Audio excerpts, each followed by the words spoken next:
know that I speak of that through gratitude because I was a former postal employee. And I did my 38 years, 1 year sick leave that made 39, and they blessed me as much as I blessed them with my service. Right?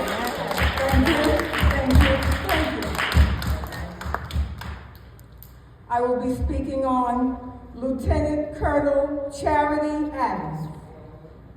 Who was Lieutenant Colonel Charity Adams?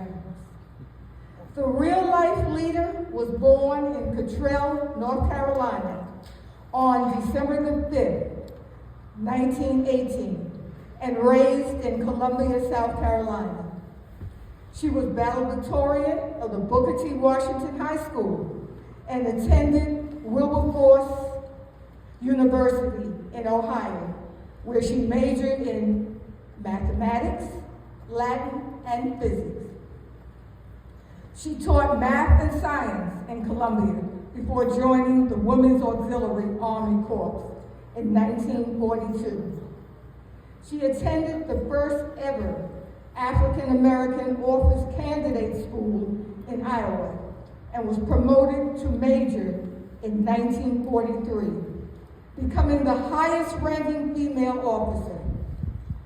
She then led the 6th 888 Central Postal Directory Battalion at their European mission in 1945. Lieutenant Colonel Charity Adams was the commanding officer of the 6th 888 Central Postal Delivery Battalion, the only unit made up of black women in the Women's Army Corps, sent to Europe during World War II.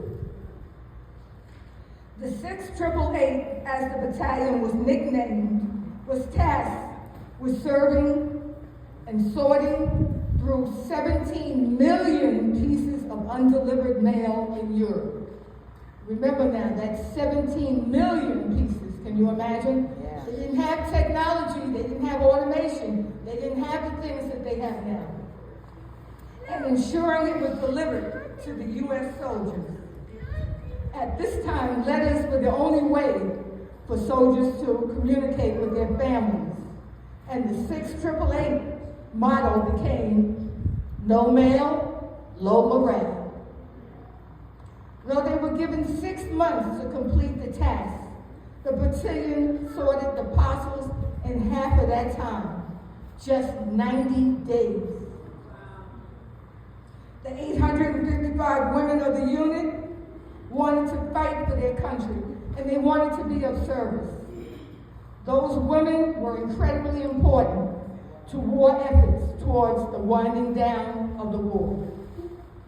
The unit was an important link connecting American soldiers and their families back home.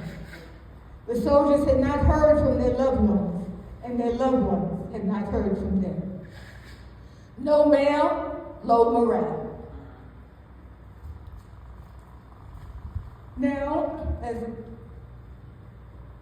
special gift to everyone who's been present here today, I have a postcard that I will be distributing to you on your way out, and it has some information on it, as well as a picture of the women.